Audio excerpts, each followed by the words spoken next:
What is good, fam? It's your girl Natalie, the Keto Bikini Pro, and I'm back for another update on this prep, the comeback. Got my notes here, got my coffee, my keto coffee, which many of you keep asking me how I make my keto coffee, and it's very, very simple. I've used for years MCT oil.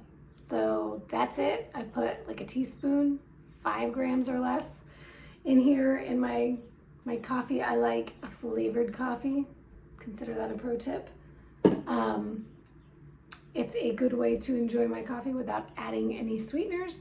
So MCT oil, flavored coffee. I use vanilla hazelnut. I use a hazelnut and a vanilla and I mix them together and brew them, and then add my MCT oil, blend it up, and I put my supplements in there. So my powder supplements, my creatine, my glutamine, my collagen, salt. I like to throw in a gram of Redmond's real salt. Link down below for a discount. And anything else? Oh, right now I have added back in my favorite non-dairy milk. If you don't know, I don't do dairy, so I love the, I just found out I was saying it wrong all this time. I called it Califia Farms. It's Califia. Califia. They actually have it on the bottle. They tell you how to say it. Califia Farms coconut almond blend, toasted coconut. So good. Take your coffee to another level. So check that out if you haven't done that. Now I've been frothing that in my espresso machine and add that in as well. Blend it all together, boom. Creates that beautiful foam you see on my Instagram if you follow me there. Okay, so I digress. Let's get into this prep update. If you are not yet subscribed, please hit the subscribe button. Please hit the notification bell so you will always be informed when a new video drops. I have been terrible about doing these updates often enough, so we are now 8 weeks out.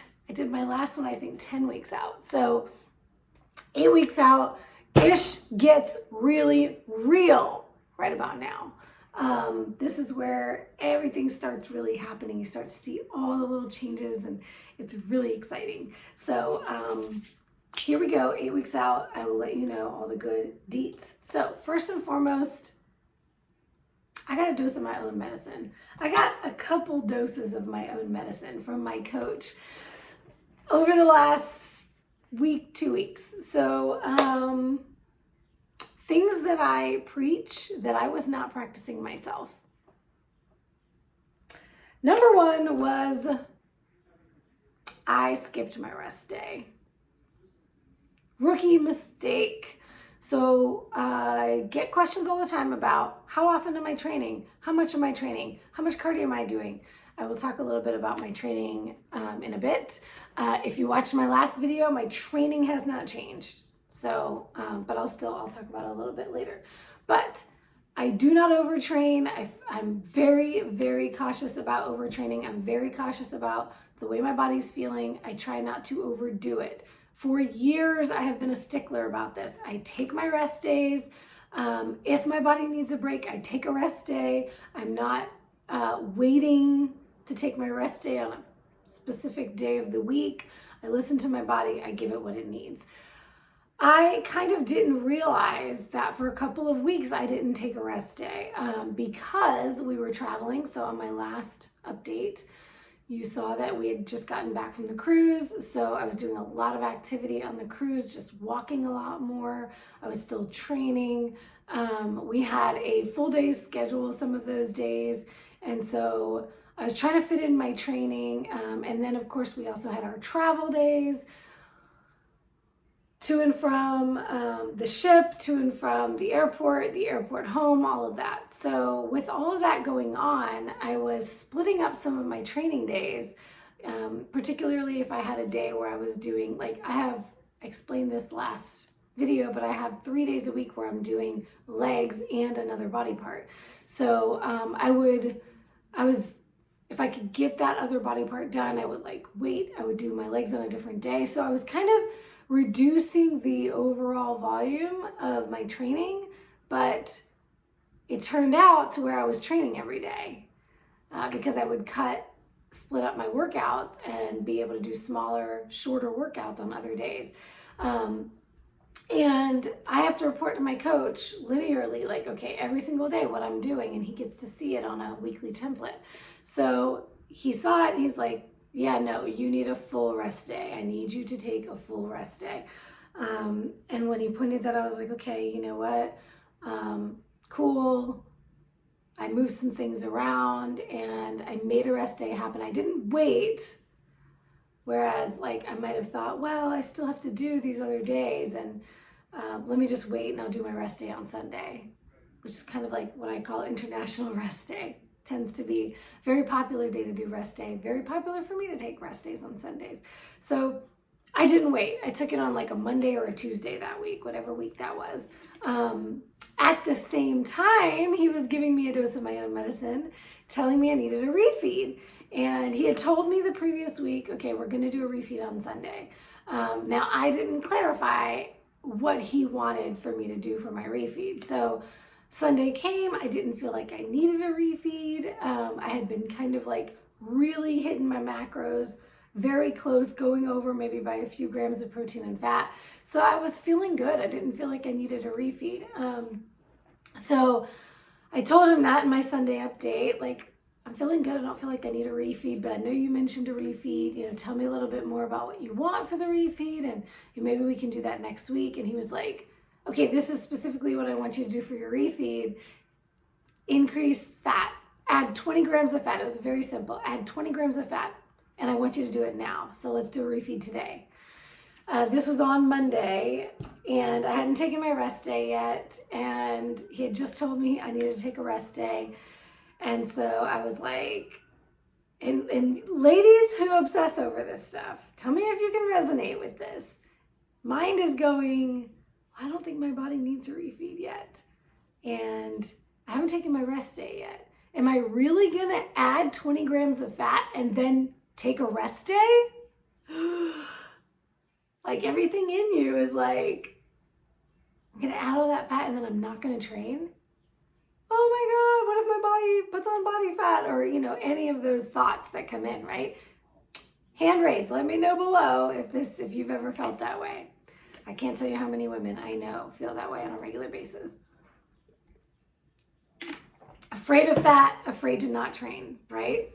Okay, so Monday, I had already had a lean, like protein-only breakfast. I hadn't eaten chicken in months. In a 6 months time span, I probably had chicken twice in that entire time. I've really been embracing my red meats as I went carnivore. So I had just cooked chicken thighs in the crock pot. Chicken thighs are not very fatty. If you think chicken thighs are a fatty meat, without the skin, they're not fatty. They're not that fatty. They're fattier than chicken breast, but chicken breast has practically no fat. So chicken thighs are not that fatty, not as fatty as you think. But they do have a little bit more fat, and it makes them much more enjoyable than chicken breast. So I had just done a bunch of chicken thighs in the crock pot. They were perfectly ready, and typically I don't crave chicken, but I really wanted it that morning. So I had nothing but chicken for breakfast, straight out of the crock pot. So I had a ton of protein, very low fat that day. And this is the day he tells me to have a refeed. So I listened and I was like, okay, you know what? I made some carnivore nachos, which I will be sharing my recipe, so stay tuned. If you're not following me on Instagram, at the Keto Bikini Pro, that's where I share more of foods and day-to-day things. And so follow me there and you'll be able to see in a few days I'm going to post my carnivore nachos recipe. Basically pork rinds, carnitas, like very high fat meal. And it was really enjoyable. And since I hadn't taken my full rest day yet, and my body was really tired, I was definitely feeling like I needed it. I took a rest day on Tuesday. This is very counterproductive to what we think we need to do. Like, we need to always be moving and we need to cut our fat so that we can continue to lose body fat. So how this plays in to the rest of my update is that 4 weeks, a few weeks here. So I told you on my last update, I had just gotten back from the cruise and my body was sitting at, it had just let go of a little bit of extra inflammation from, you know, dining out, eating cruise food, all of that. I had just dropped back under 120 pounds. So I was sitting around 118, 119. I think I had one day at 117.8 or something. So the entire time that I've been back, these last couple weeks, I've been sitting right between 117 point something, 117.8, 117 point something, back up over 118. So it was like hanging out 117, 118, 117, 118. And it was frustrating as hell. So the third thing that I had to take my own medicine from my coach, he's like, I need you to not stress about the scale.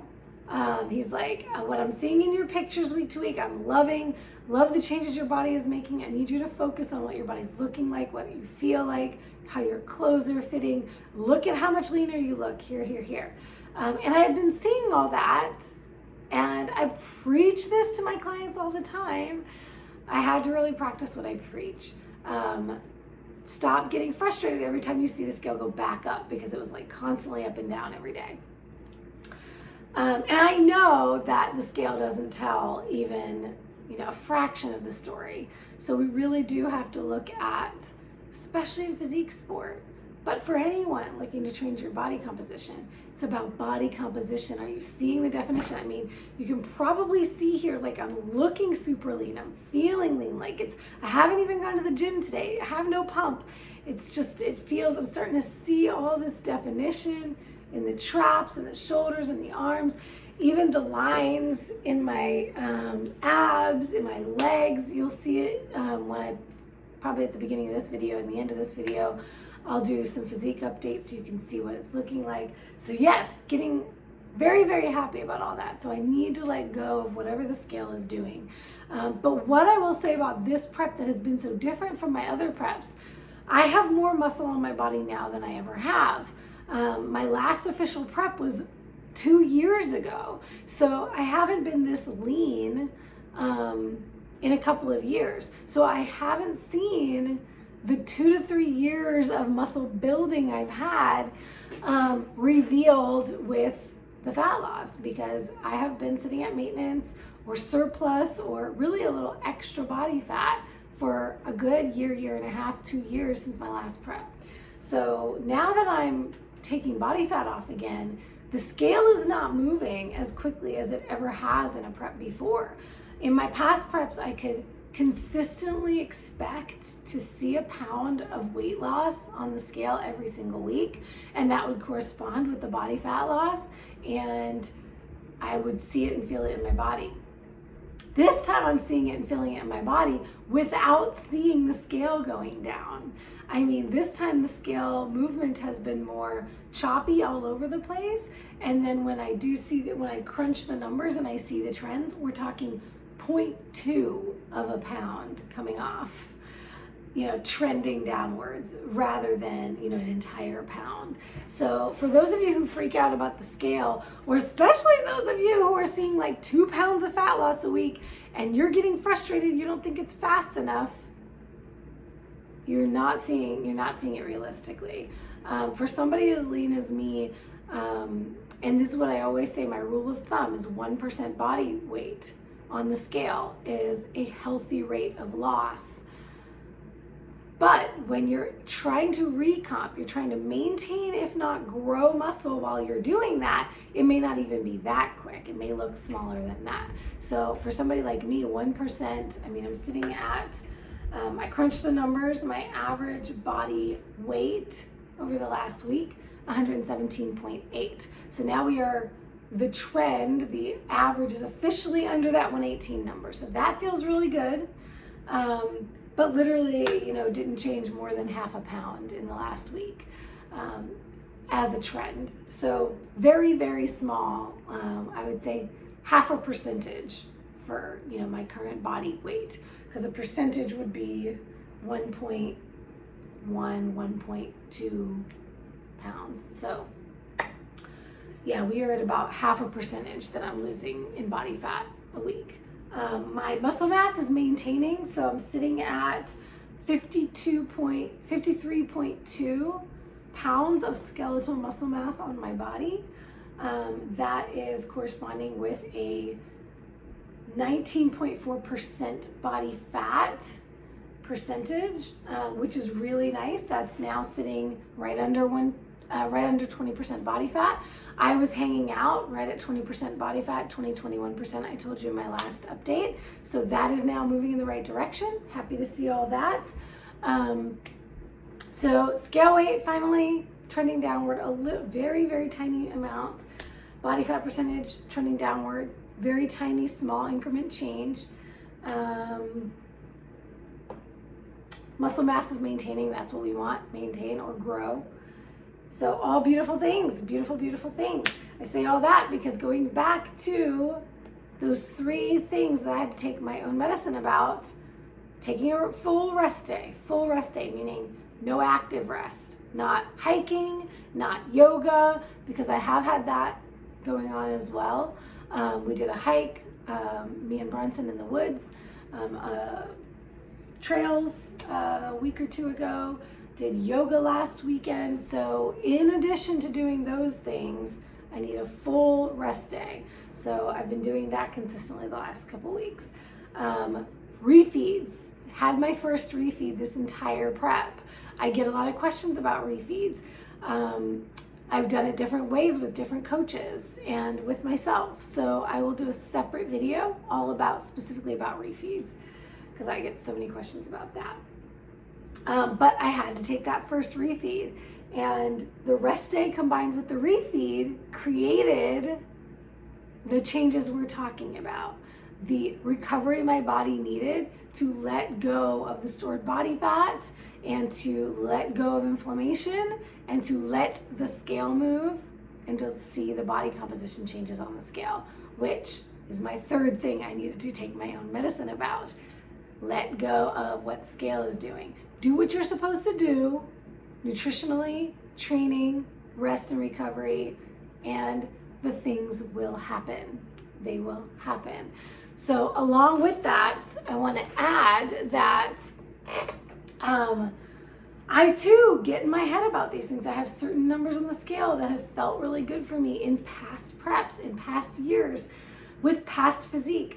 I am now past my past physique. I'm not where I used to be. I've continued to progressively overload, which I'll talk about in a minute, to build muscle on my body over the years. So the changes are not going to be, I can't expect the same number on the scale to look the same way on my body now than it did 2-3 years ago. So that's my message to you today. Let go of these numbers you have sitting in your head on the scale.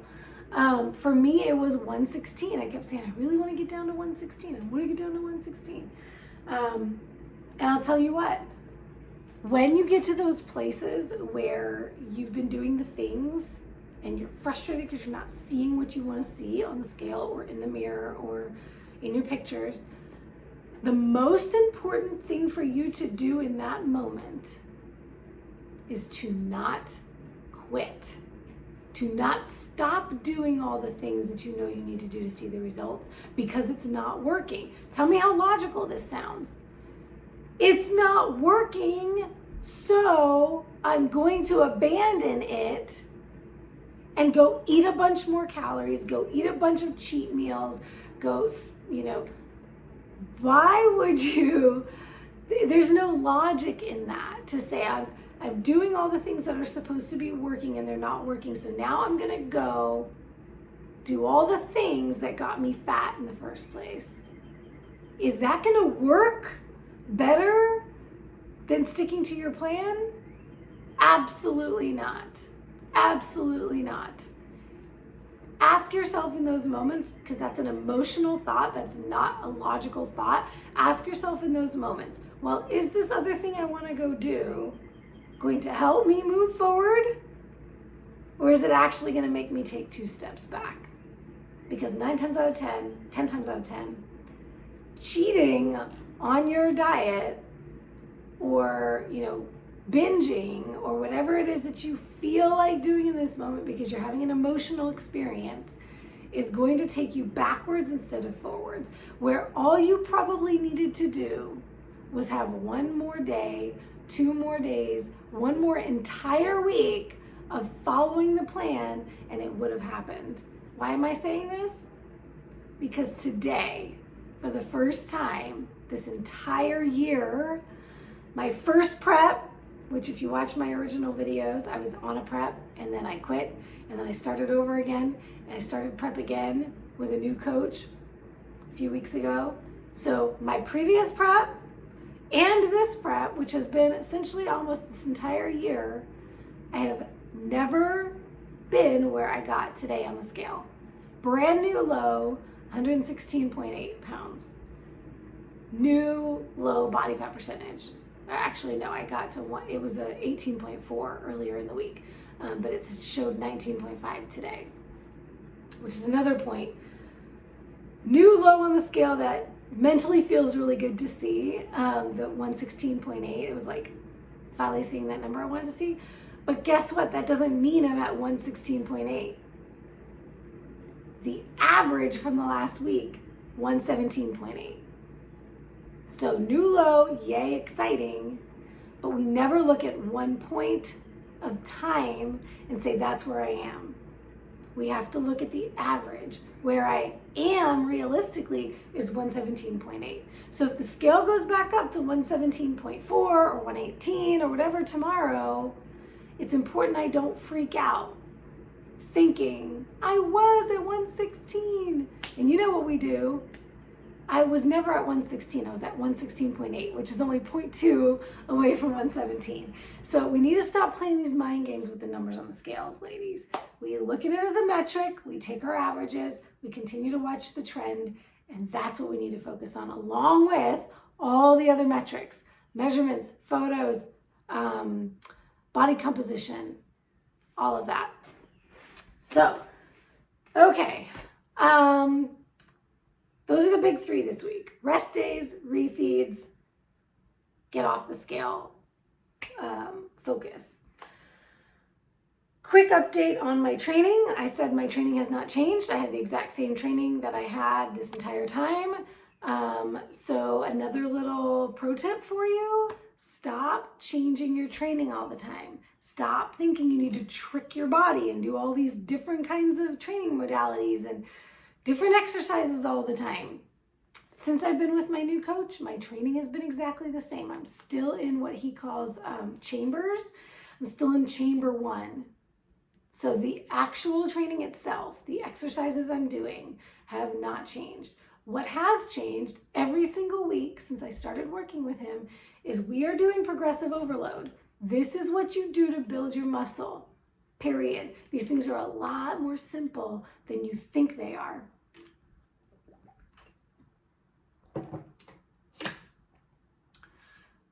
I am lifting every single week, trying to get 1 more rep out, 2 more reps out, add more weight, something to progress, to progressively overload the muscles, put more on the muscles, put more tension, put more strain, put more weight, put more reps, 1 more something every single week, adding weight, adding reps, adding intensity, slowing down the tempo so that I'm increasing the time under tension, if anything, to get that improvement week over week. So every single week I've been improving without having to change my whole training plan and my whole program. So guess what? That is low stress on the mind because I'm not having to learn something new every time I go into the gym, and more stress on the muscles, which will create that adaptation we want to then create the recovery. You have to inflame first and then uninflame, anti-inflammatory. So inflame the muscle first and then let it recover, and that's how your muscles grow. So sticking with the basics, simple, but improving every week. Cardio has changed. So couple weeks ago, I told you that I was not doing what I was supposed to be doing. I was not doing all my cardio, and I only had 11 minutes of HIIT 5 days a week. So 5 to 6 days a week after my training sessions. And I wasn't doing that. I did it like one day. So I fell on my sword. I told my coach I wasn't doing my cardio. Guess what he did? He increased my cardio. So glad I was honest. Got to be honest with your coach all the time. Sometimes it's going to go your way when you're honest. Sometimes it's like, ooh. So my cardio is now 20 minutes a day of HIIT. And I've been crushing it. I've been, I guess we'll get into the mindset piece next because, all right, so first, what I'm doing for cardio. I used to, because I really highly dislike HIIT style training. I would rather walk for an hour, which I never really did anyway, unless I was walking outside and just got caught up in nature. I'd rather walk for an hour. At least I'd rather walk for 30 minutes, 45 minutes, or an hour than do HIIT cardio. But every time I've done a prep, which is really kind of the only time I've ever pushed myself to do HIIT cardio, I get to a point after a few weeks where I actually start to love it. I love the endorphin rush. I love the sweat. I love the adaptation, what I'm asking from my body. It gets me amped, but it takes a while to get there. It really takes that mindset shift. So I've embraced it, and this time, freaking love my coach, guys. Freaking love my coach. He was like, listen, I don't want you doing treadmill all the time. Because for me, once again, I'm not creative when it comes to HIIT training. I'm not that person who just throws together a bodyweight HIIT workout just like that. I can just go and do whatever. I need like something written in front of me to do. So I always defaulted to treadmill sprint intervals. And I would just sprint it out and then take a rest. Sprint it out, take a rest, or do a run walk every 30 seconds on, 30 seconds off, or a minute on, a minute off, whatever. It's all I could think to do because it was basic and I didn't have to think about it. He was like, listen, I don't want you doing that. I want you to do different things. Bike is a great idea. Get on the bike. You know, do 1 minute on, 1 minute off, bike intervals. And I was like, like I haven't done the bike probably since my very first prep. I did treadmill a lot, and I did stair climber or step mill intervals in my past couple preps. So been a while since I've done the bike. I did the bike. I was like, oh my gosh, this is so much less impact on my body, so much easier to get through it. So what I've been doing this time, I've been changing the modalities. So one day I'll do treadmill sprint intervals. When I'm really feeling it in my body, I'm feeling like I can handle that kind of intensity because it's tough on your joints running on a treadmill, running period. So I will do sprint intervals on a treadmill one day.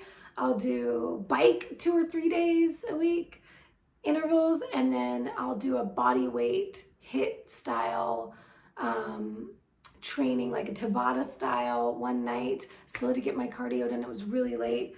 Bronson is great at that stuff. He's a CrossFit guy, so he's really good at that stuff. He wrote me on our whiteboard, different exercises I could do. Then I didn't have to think about it. He gave me a little Tabata timer so I could just follow along and do it.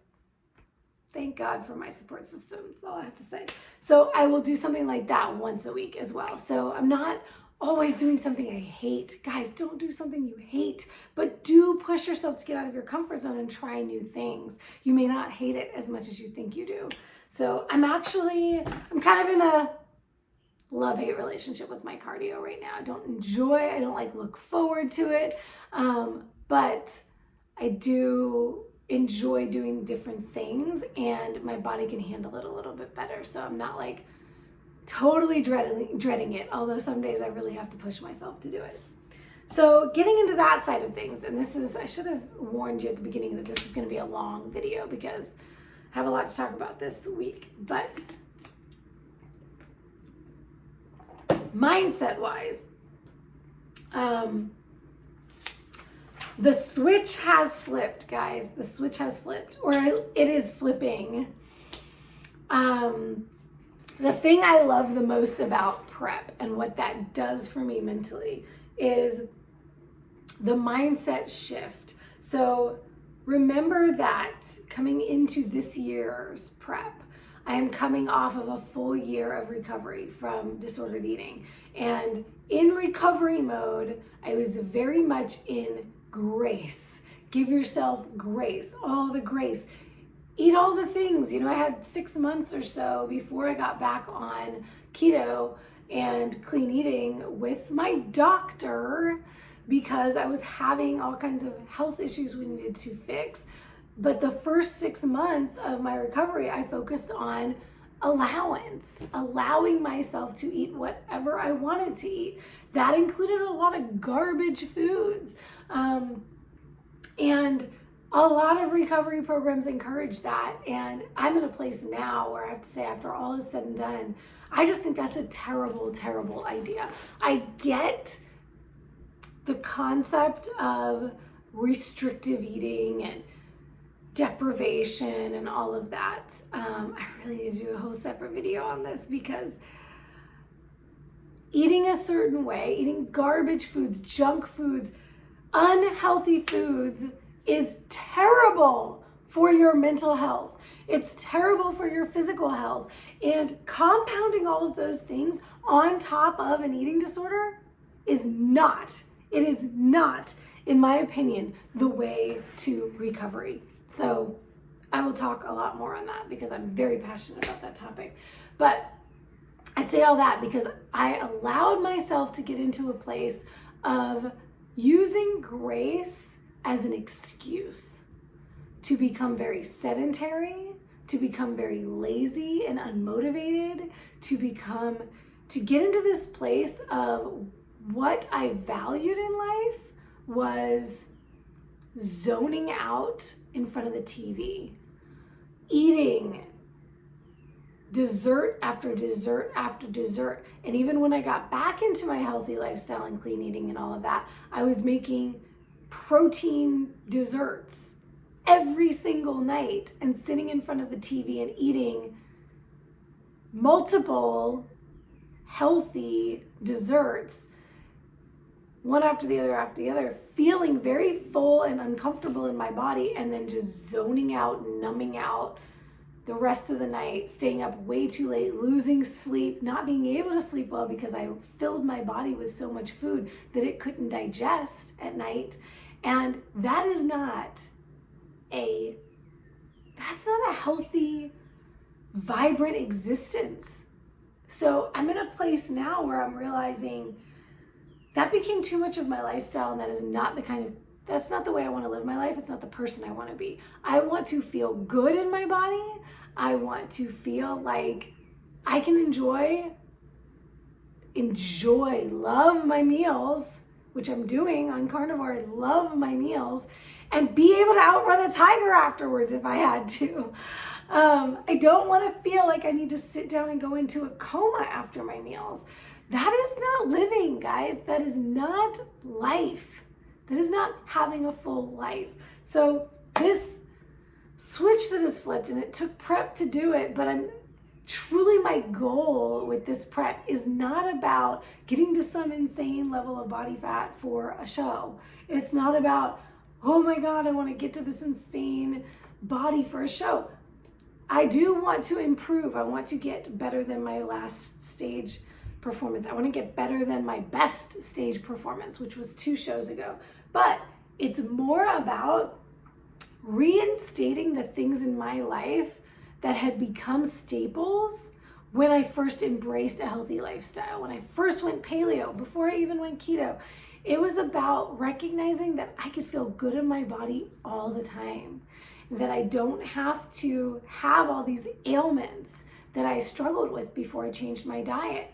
So that's happening again. My current goal, here's a little pro tip.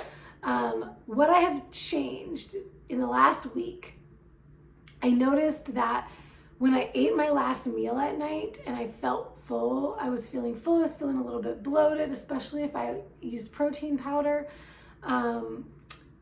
I don't want to feel that way at night. So my newest intention is to never go to sleep feeling full, never go to sleep with a full stomach. So what I've instituted is I now do my cardio after my last meal at night. And if I've already done my HIIT cardio earlier in the day, I go do some lifts. So whether it's just taking a walk outside if it's still light out, if I eat early enough, or if it's dark out, going to the gym here in our apartments and just doing a walk on the treadmill, just to get rid of the inflammation in my body, help my body digest, and have a little more time between my last meal and the time that I lay my head on the pillow. Oh my gosh, I feel a million times better. I'm getting out of the kitchen, I'm getting out of the apartment, so I'm not sitting there thinking about food, which tends to happen after my meals. I just want to kind of keep eating. So it gets me away from the kitchen, it gets me away from the food, it gets me off of the couch, and before bed, I'm going to bed feeling digested, and my sleep is a million times better because my body's not trying to digest and sleep at the same time. So give that a try if you've been feeling kind of yucky after your meals at night, or if you've been having trouble with nighttime eating. If you're one of those people who have a really hard time not snacking at night and not having dessert and not going back to the kitchen multiple times. Interrupt it, go do something active, even if it's just stretching, something to calm your system at night. Okay, any other notes I wanted to share this week?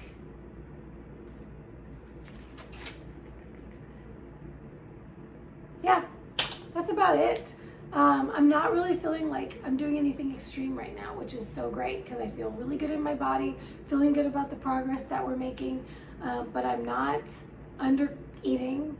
Oh, that was the other thing I didn't tell you about my macros. My macros have not changed at all.